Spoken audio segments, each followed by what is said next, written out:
Life happens. With ADT, you can feel safe with an ADT starter kit professionally installed for only $49. Call today and install an ADT starter kit that includes security panel, keypad, key fob, entry and motion sensors, and for a limited time, get a camera included and installed at no additional cost. That's a $449 value installed for just $49. Requires 36-month price ring contrast QSB and easy pay activation. Early term fees may apply. Certain marks excluded. License available at ADT.com. Florida EF001121. UBZ FF1639. How are we doing so far? You doing all right? Yeah. Okay. I'm just checking because you're the veteran at this. One of the biggest differences is that we can play a little more music now, and Cliff's doing a nice job. Again, you're going to get to know all the behind-the-scenes people. Hopefully Cliff, they'll smile this time. And when Devin the camera's on. and Stanzik and Allie and Riley. I mean, we have a bunch of people that will introduce to everybody at some point. But I do like the fact that we can play some music coming in now. And so I'm digging that. Other than that, you're horrible. Yeah. But I knew that. I was about to say, this is not a surprise. I was just going to say, I've worked with you before, so I knew exactly what I was getting. This has been well established over like 14 years. Exactly. So, there's one thing I'm going to be consistent. We've laid the track down for this one. I am going to be consistent on my end. That much I can promise you. Now we're going to have some fun. Now it'll be good. We are presented by Progressive Insurance. All phone guests on the Shell Pennzoil Performance Line, including Booger McFarland, going to be joining us in just a minute. And as Trey said, again, this is a transition for all of us. I know for a lot of people out there, been reading a lot of tweets over the last months about, it's just not going to be the same. And it's not. It's going to be different. There's no doubt about it. We have different personalities. It's still going to be the same from a sports content. We'll definitely be able to have a little more fun from the radio side of it with bits and things that we'll start to introduce as well, and drops that we can do. So I really look forward to that. But, we're still going to try and entertain you and give you good sports knowledge out there as well. But it will be a transition. It will be a little different. And it will be a little bit of taking and getting used to. So we're all in it together. Exactly right. Yep. We're all sort of navigating this on the same wavelength, so we understand that. But we're excited about it. We're excited what lies ahead. And I'm really excited about what's going to happen with the college football playoff system now going forward, because you wanted some of this, what we happened this past weekend with Miami losing. Chaos. You want chaos. And Auburn. Yeah, you want there to be uncertainty. Because if it was going to be these four teams, blah, blah, blah, then it sort of loses its little oomph. Now we got none of that. Do you like a dominant team? Alabama had been that dominant team, whether it's college, pro, basketball, football, hockey, I don't care. Are you a guy that likes the dominant team? I like to celebrate. I like extended success. I think it should be celebrated. Absolutely. But there can be a point, if it gets to be too much, there can be fatigue. And I think if you're honest with people, a lot of people around the NFL, probably not in New England, they're a little fatigued, I think, with the idea of they're going to win it all again. And they might, because they might be the best team. But historically, fans, will always say, I love the underdogs. You do and you don't. Like in the NCAA tournament, whenever one of those underdog teams makes it to the Final Four, those are usually the lowest-rated Final Four matches. That's right. You want the Blue Bloods. You want Duke. You want North Carolina. You want Kentucky. You want all those kind of schools. I agree. I think the early weekends are for the upsets, and then the main weekend is for, as you put it, the Blue Bloods. And we got Blue Bloods in and out of the playoff picture we do. right now, which makes it great. The same about wondering, if it gets old hat or not. Is the NBA. We'll have the commissioner on, Adam Silver, on in a half hour. Right. With Golden State. Oh, my God, Golden State, they're going to win it again. But you know what? The NBA has found a way to keep everything exciting. Correct. The offseason has been exciting. The NBA offseason this year was unbelievable. It was incredible. Yeah. And it's going to set up that way again next offseason while we go through a season of watching these new players on new teams. So, they found a way while you think at least one of the teams, if not both of the teams that are going to be back in the finals, they have definitely found a way to keep it exciting. All right, so that's going to be coming up again. That show, the college football Final Four show, the reveal show, will be Tuesday night, 7 o'clock. We're looking forward to that. Don't forget, the 2017 ACC Big Ten Challenge gets underway tonight with a pair of games on ESPN2 and the ESPN app. At 7 Eastern, Maryland visits Syracuse while Wisconsin plays at Virginia. The ACC Big Ten Challenge continues through Tuesday with all games on ESPN, ESPN2, ESPNU, and the ESPN app. As we said, Golic and Wingo in our debut show. Hope you're along for the ride, and we're delighted to get our second guest. Yes, we are. So he gets the silver medal. But technically, hold on, as Dan Stanzik points out, he is our first phone guest, right. So Stanzik, way to go. Ladies and gentlemen, Booger McFarland joins us on the Shell Pennzoil Performance Line. Get instant gold status at Shell. Join the Fuel Rewards program now at fuelrewards.com/gold. Booger, good morning. Top of the morning, and congratulations on the show, guys. I thought with the new show we would lose some of the sponsorships, but all Wingo is doing is just reading ad after ad after ad. Hey, you got to feed the monster. And that's what they say about this show. How'd you do on the show? Well, did you get all the reads in? The reads then you're in. good. We're good. All right, Booger. So before we get to some of the Tennessee part of this, let's first run through on the field, then some of the other coaches that were hired that we think are good fits and maybe not good fits. And but let's start on the field. So we saw 1 and 2 lose in the AP poll. The first time we saw that since 2012 when Oregon and Kansas State both lost on the same weekend. So we saw them go down. We all think we know that the four, whatever order it's going to be, is going to be Clemson, Oklahoma, Wisconsin, Auburn, whatever ranking they're going to be. In your mind, and so they all control their destiny. Other than those 4 teams, which next teams, if any, in your mind, control their own destiny outside of what we think the top 4 will be? Well, I think you have to start with Georgia, because if Georgia wins against Auburn Saturday in the SEC title game, Georgia is in. I think next you go to Miami. If Miami beats Clemson and they're a one-loss ACC champion, Miami is in. I think after that, the next 2 teams we're going to talk about are going to be Ohio State and Alabama. And I think the conversation is going to end at that point. I think we basically have 8 teams for 4 spots. Now, when it comes to Ohio State and Alabama, I think we're all looking at those 2 because expectations are that Ohio State's going to beat Wisconsin. I don't know if it's going to be 59-0 like last time, but I just think that Ohio State is a much more talented team, regardless of which quarterback plays for Ohio State. And then we're going to have a debate. Who do you put in? Is it a 2-loss Big Ten champion Ohio State, or is it a 1-loss Alabama team who didn't play for the conference championship, who didn't win their division in the conference, but they've been the consensus number 1 team for a large part of the year? Here's the way I look at it.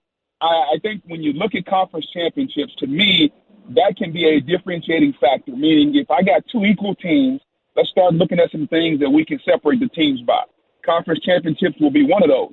I don't look at a 1-loss team and a 2-loss team as being equal. So in my opinion, Alabama and Ohio State would not be equal. So even if Ohio State won the Big Ten championship and they're a 2-loss champion, if they're compared to Alabama, I would take Alabama in that situation because they have 1 loss, and I would not look at them as equal, so the conference championship would not matter to me. Well, Booger, but the conference championship does matter to the committee. They've said that significantly. Except last year. Yeah, except for last year, right. But it matters. The conference championship only matters as a tiebreaker when the 2 teams are deemed as equal. So head-to-head, conference championships, then they come into play. You first have to deem the 2 teams equal before the conference championship comes into play, is what we've been told. Okay, so in your mind, is it the fact that there are 2 losses by Ohio State, or is it the fact that they had the big loss to Iowa makes them unequal in your eyes to Alabama?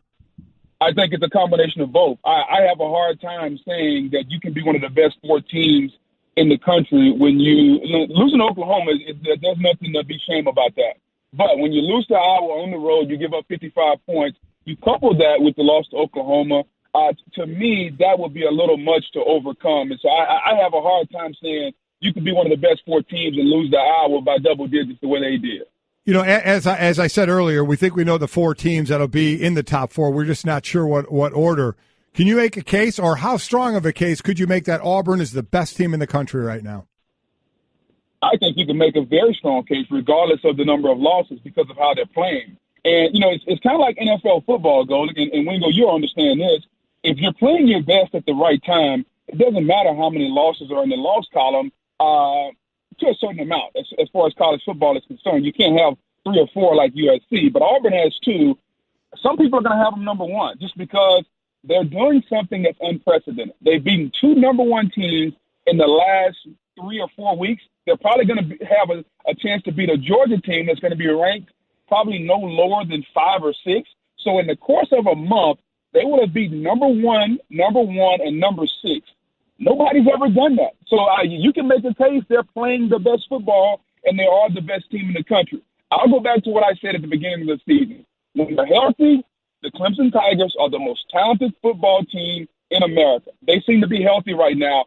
I'd put a little bit of Golic's money and a little bit of Wingo's money on Clemson to win the title. A very little bit of my money, let's be clear. A very little bit of my money, Booger. But hold on, but what you just said is interesting, okay? Because you said, look, Auburn, 2 losses, but they're playing their best football now. Let's take that sort of same scenario and put it on Ohio State. They took it to Michigan with their backup quarterback for a long part of that game, and let's say they go and tap dance on Wisconsin. I'm not saying that will happen, but let's say it does happen. Couldn't you make those same arguments for this 2-loss team that they're playing their best football and playing as well as anybody right now? Right, you can make that case. However, then you also have to compare them to whoever else is up for that 4th spot. So we were discussing Auburn as a possible number 1 overall team. I get that. So now if we're trying to figure out who the 4th team is, you're right about Ohio State. However, in order to get that 4th spot, in order to be in the playoff, you first have to earn the right to get in there. And so I think when you have 13 people on the committee, they're going to ask themselves, and listen, for every committee member, something is going to be more important. But I think at that point, you're going to compare 1-loss Alabama, 2-loss Ohio State. And it comes down to best, most deserving. Like we can put, there's a thin line between what matters to you. To me, I want the 4 best teams. And I have a hard time saying that an Alabama team that's been the consensus best team or top 2 team in the country, depending on how you look at it, they lose 1 game on the road at their rival in one of the greatest rivalry games in the country. I would have a hard time kicking them out after 1 loss. Okay, so we're talking about a 2-loss Auburn team. If they win the SEC, they're going to be in. We're talking about the possibility of a 2-loss Ohio State team somehow finding their way in. How about 2 teams that'll be screaming that have 2 losses right now that are saying, hey, what about us? What if USC wins the Pac-12 against Stanford, who they've already beaten Stanford by, I think, 20 this year, right in that area, 18 or 20 points. And then the other team, how about if TCU, which got smoked by Oklahoma already in the regular season, what if TCU, which has 2 losses, beats Oklahoma in the Big 12 championship? Do either one of those teams have any shot if they win their conference? I don't think so. And here's why. I think when you look at USC, I just think that the committee doesn't view the Pac-12 as strong as the other conferences. And you could almost say that also for the Big 12. I think the Big 12, their only shot right now is Oklahoma. I just think when you look at TCU's resume, and once again, we're going to get into the beauty contest. Let's look at the resume. Who did you win? Who did you beat? Who did you lose to? I think when you look at USC, I don't think USC can gain enough by beating Stanford that will vault them up. Whereas if you look at some of the teams in front of them, taking a look at Ohio State. Ohio State's a 2-loss team, but they can beat Wisconsin, who's probably going to be ranked number 3 or number 4 at the worst. So they'll get a huge bump. I don't know if USC will get a big enough bump from beating Stanford to make that climb up from how the committee views them now. And the same can be said for TCU. Golic and Wingo on ESPN Radio, ESPN2. We're talking on the Shell Pennzoil Performance Line with Booger McFarland. Don't forget the College Football Playoff Top 25 presented by AT&T Tuesday at 7 on ESPN and the ESPN app. And after the results are revealed, tune into the College Football Rankings reaction on ESPN Radio and the ESPN app. So, Booger, what played out on the field, whether it was Miami losing to Pittsburgh or Auburn beating Alabama, that was one part of the story of college football over the weekend. The other was the seismic shifts we've seen in college football coaching, especially in the SEC. And then, of course, there's the whole unraveling of the situation in Tennessee with the public outcry and campus protests. Tennessee is now not going to hire Greg Schiano. What do you make of how all of this transpired and what happens now? Well, I'll start with the coaching hirings and firings. I think we all kind of connected the dots with Dan Mullen to Florida. I think that's a tremendous fit for Florida. As far as Kevin Sumlin being fired from Texas A&M, the AD told us before the season 8 wins wasn't good enough. He didn't get to 8 wins, let alone get above that. So I think we all knew that was coming. Matt Luke at Ole Miss, under the circumstances, I don't think Ole Miss could do any better. Like, no one of any substance is going to come to Ole Miss with all the sanctions that are looming. Jimbo Fisher wanting to leave Florida State. Listen, guys, it's a bad marriage down there. Jimbo and Florida State, there are personal issues between he and the administration. They're not getting along. And from a coaching staff standpoint, Jimbo knows what he wants to do. The administration seems to want him to do something else. I don't know if they're going to split up, but it's a very, very tough situation. as far as Tennessee is concerned, guys, it's the most disheartening thing I've ever seen. I'm not a journalist. What I am is an analyst. And so as an analyst, I've learned to watch film, watch tape, read the things, and trust people who've been doing this a long time. And as far as the journalistic side of what happened with Joe Paterno and Jerry Sandusky and that whole deal, Dan Wetzel is a guy who I think is one of the better journalists in America. I'll put him up against anybody. He covered Sandusky up and down, round and round. And yesterday, when the reports came out that Greg Schiano and Tennessee had kind of entered into this agreement, basically like a term sheet, so to speak, that, we're with you, you're with us. And, all these shock jocks and everybody on Twitter starts bringing up and accusing Greg Schiano of knowing these different things. I wasn't there, nor were you guys. I trust Darren Wetzel. He covered this, and he basically said, you know what, if there was any evidence whatsoever that Greg Schiano knew anything about this, I would bury him. I don't know Greg Schiano. I've never met Greg Schiano. I trust Darren Wetzel. And for everybody in Tennessee, everybody connected to the Tennessee program, from the AD all the way down, to not have a backbone, to not have a spine, to stick by a guy that they chose. I don't care who was behind choosing him, whether it was the biggest booster or whatever. You chose Greg Schiano. And then you allowed the fans and the shock jocks and the other people to make you change your decision. What kind of spineless, no backbone thing is that? Tennessee is a program that I thought had a lot of tradition. It's a program that I thought stood for something. And you know what? It very well may be that at some point. But right now, they look bad. John Curry, the AD, he looks terrible right now, because how can you honestly go to tell me this? If John Curry called you right now and said, hey, don't worry about what happened yesterday. I want you to be the head coach at Tennessee. Are you going to take him seriously? So how can he go about hiring the next coach? It's a shame. It's a travesty. I don't know Greg Schiano personally, but what I do know is Bill Belichick has vouched for him.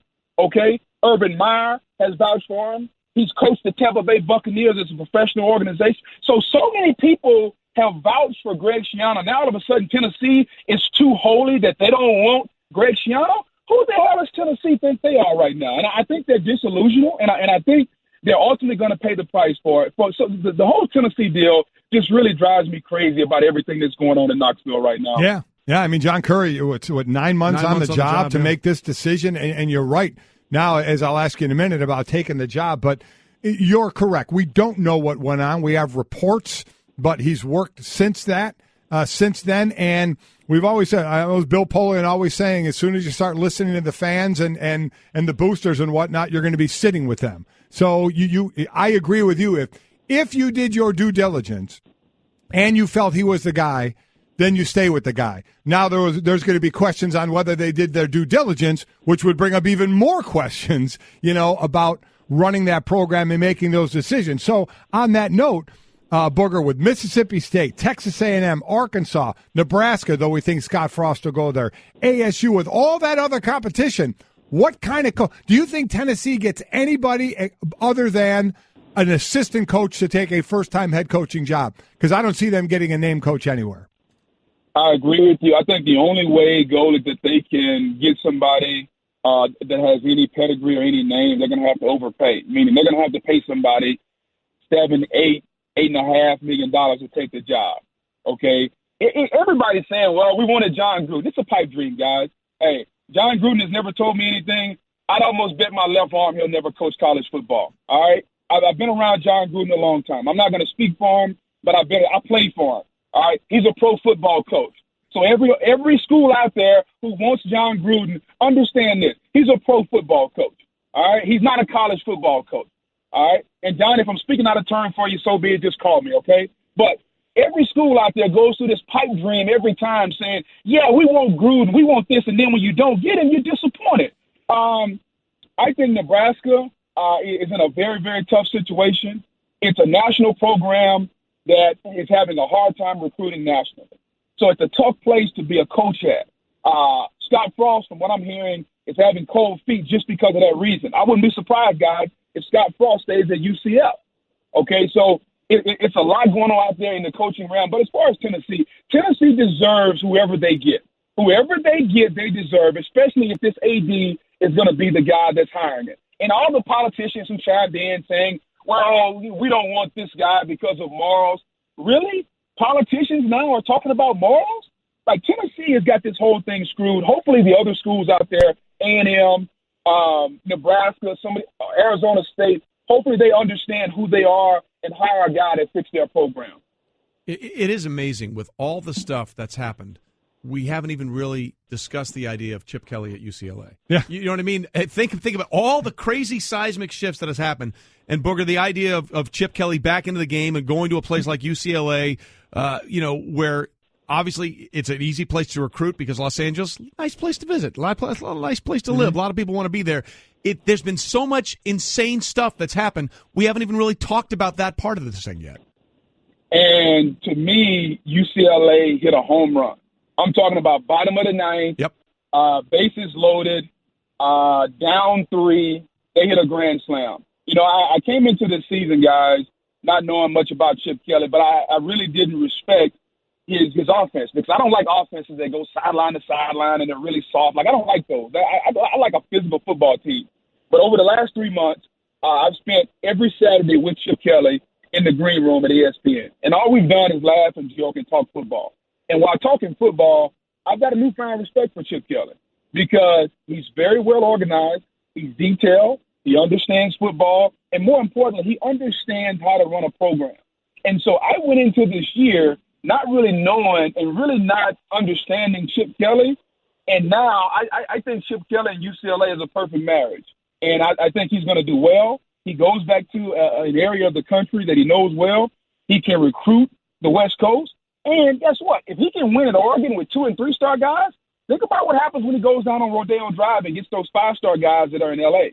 I think it's a home run. Chip Kelly, to me, is going to do well. UCLA has invested in him. He's there. To me, it's the home run. But because of all this other foolishness in Knoxville and other places, we aren't talking about Chip Kelly. But Chip Kelly will have us talking about him before long on the football field. Well, Booger, we appreciate you talking with us. Booger. The first ever phone guest on Golic and Wingo. It's a huge.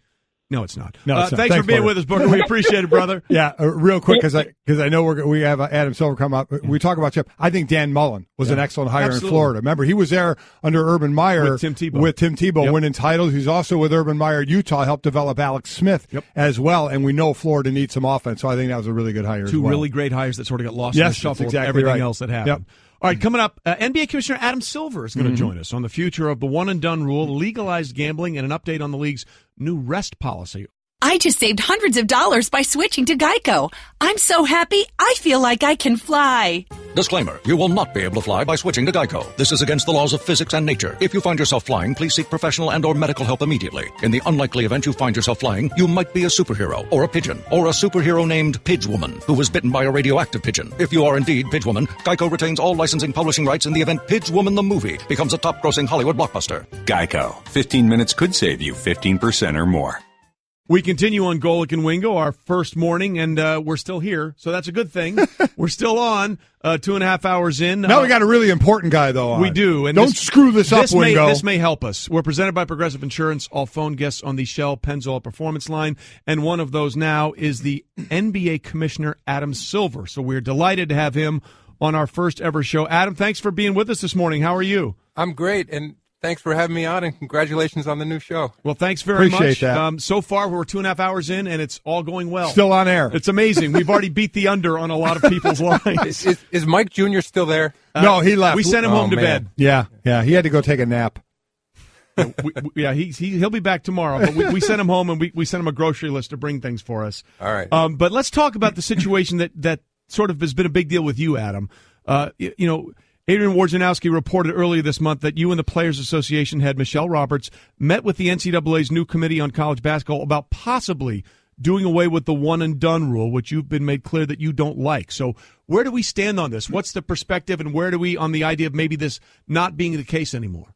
Sure. So what I've said about the one-and-done rule is that it doesn't appear to be working for anyone, and I think it's especially now we're hearing from college coaches, college administrators, and the NCAA directly that their view is that if these young men don't want to be in college longer than, in essence, one season, they probably shouldn't be there. And from our standpoint, probably the most important issue is the development for the players before they come into the NBA. So if we're now at the point where the colleges no longer want them, and these guys the players now seem a bit disillusioned with their semester plus playing even in these top college programs, I think it means we have to re-examine our policy. I mean, historically, we've wanted to be even older, which was we wanted to go from 19 to 20. But hearing from a lot of the one-and-done players who are now in the league, I think, and their sense that they could potentially get better development playing professionally at a younger age, I think we and the Players Association, it requires both of us to change the rule, are rethinking our stance. Historically, they just wanted to go from 19 to 18, and we wanted to go from 19 to 20. But now looking at the league, looking at the number of one-and-done players who are coming out, we had 20 players. We have a 2-round draft, so 20 out of 60 were one-and-done players last year. The projections are it's going to be about the same this year. So it's, again, Condoleezza Rice was appointed head of a committee by Mark Emmert at the NCAA. I was asked to go down and speak to the committee. Michelle also spoke at a separate time.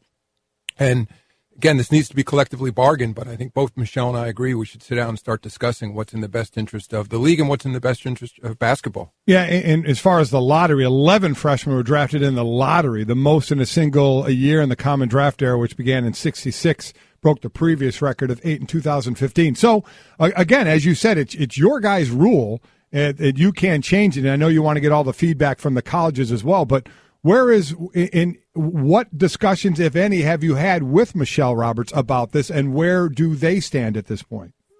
Really, the only discussions we had when we extended the collective bargaining agreement last year, that generally this is something that's handled during formal collective bargaining. We both agreed, though, that we didn't need to necessarily approach this in an adversarial way, and that let's get our extension done with the collective bargaining agreement, the term, money, etc., and then turn back to this issue. And our labor committee is still in place. Michael Jordan is the chair of our labor committee. Chris Paul is the president of the Players Association. They still have their executive committee in place, and it's a little bit tough in season, frankly, given everyone's schedule. But Michelle and I spoke to each other when we were both down in Washington, D.C., speaking to Secretary Rice's committee, and we said, let's get back, find a time when we can sit down and start discussing it. Again, right now, we're in the process of collecting a lot of data, too. You mentioned just now that it was a sort of high watermark last season in terms of one-and-done players.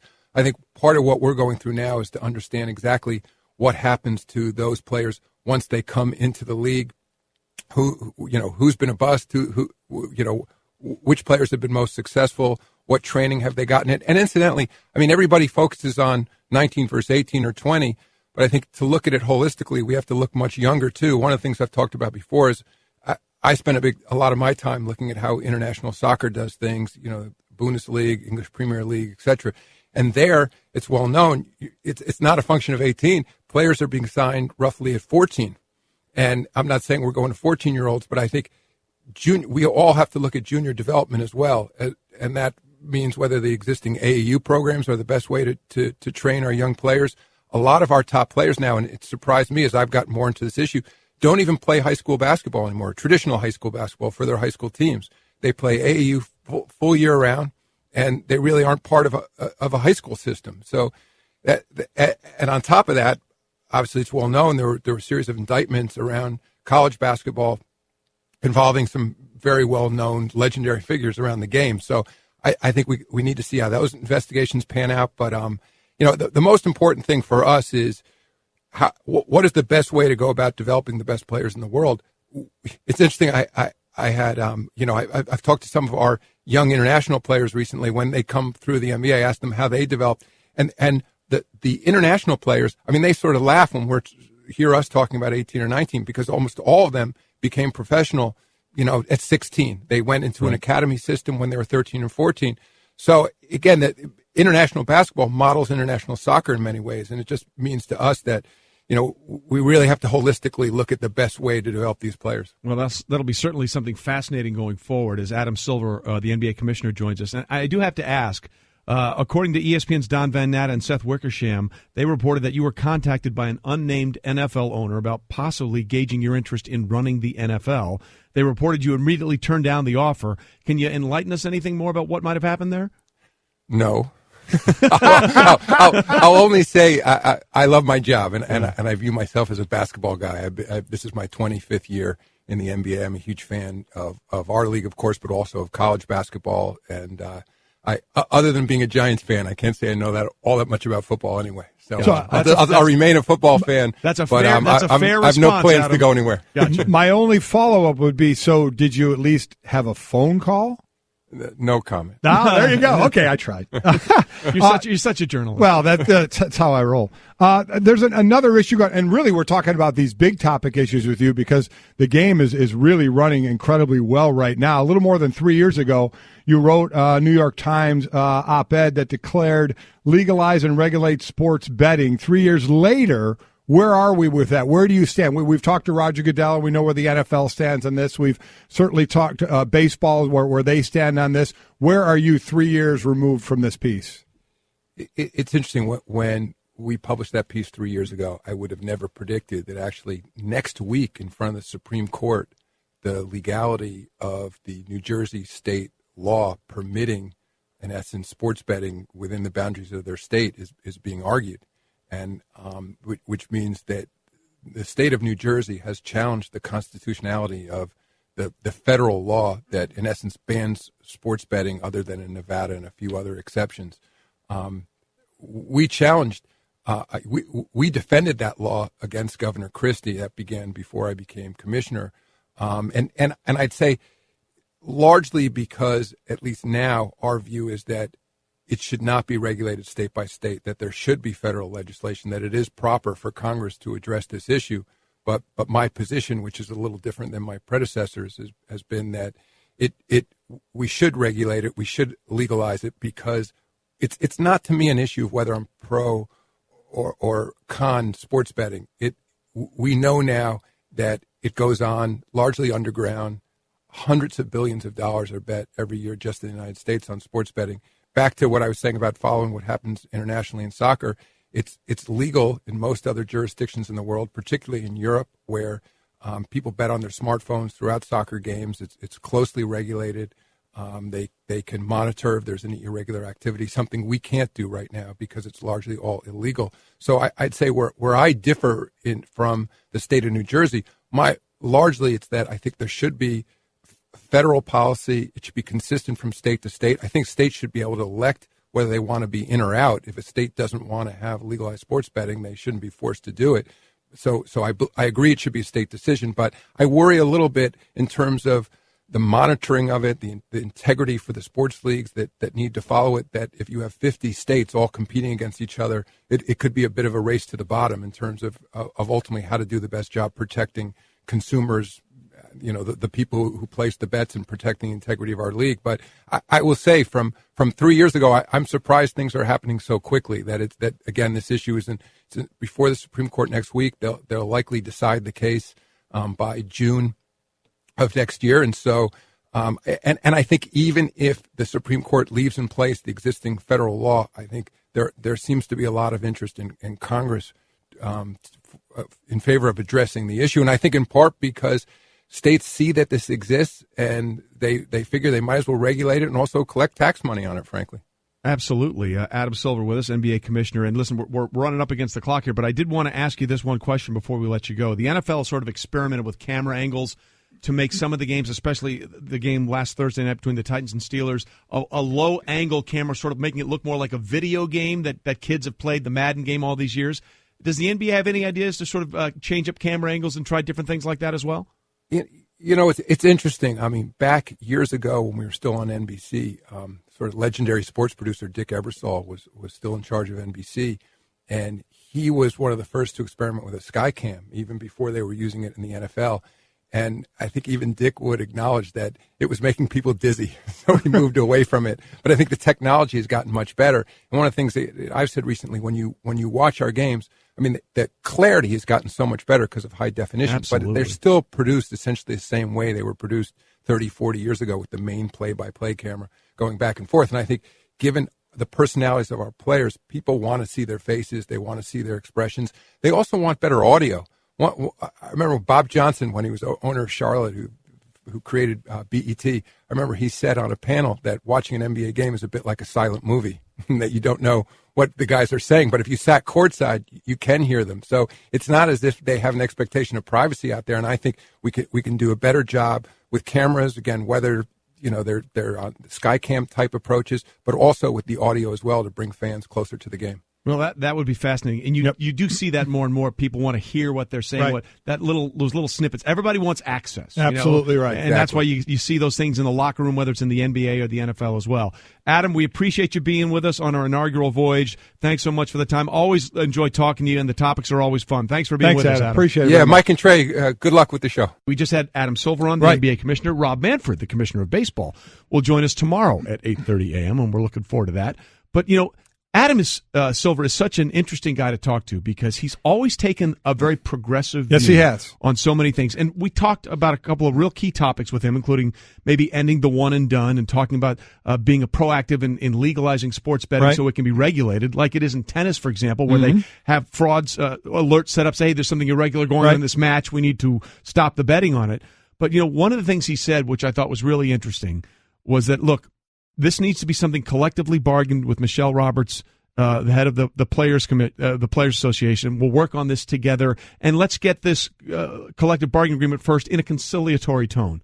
Boy, is that not just the exact opposite of what we hear out of the NFL all the time? Well, I mean, that's and football, being somewhat our sport and talking about it, it's disheartening with the relationship between the league and the union, Roger Goodell and DeMaurice Smith, to where they need to build some sort of foundation. I've talked about this all the time. It starts with one brick. Build on something small that you can agree upon to go further and further, because right now it's just ugly and doesn't seem to be getting any better before. And we still have 4 years before the next CBA, but you see how it can work with a good relationship with commissioner and with head of union in Adam Silver and Michelle Roberts. You see them sitting together at events. You see them proactively talking about other things, before they come up. Let's work on it now. So I think that's fantastic. So now let's see if they agree on this, because the union would want players to come out at 18, right out of high school, whereas the league would rather maybe wait another year and say 20. So they're kind of, I think, going opposite ways on that. Let's see what they could come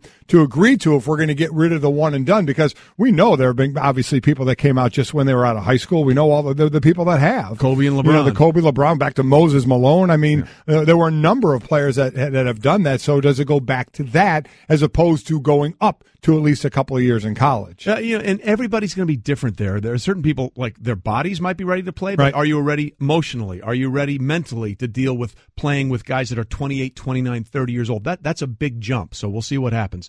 When we come back, we'll go back to the NFL with Ryan Clark, plus what's it like to coach 3-on-5 in basketball? That's all ahead as we continue our maiden voyage, Golic and Wingo.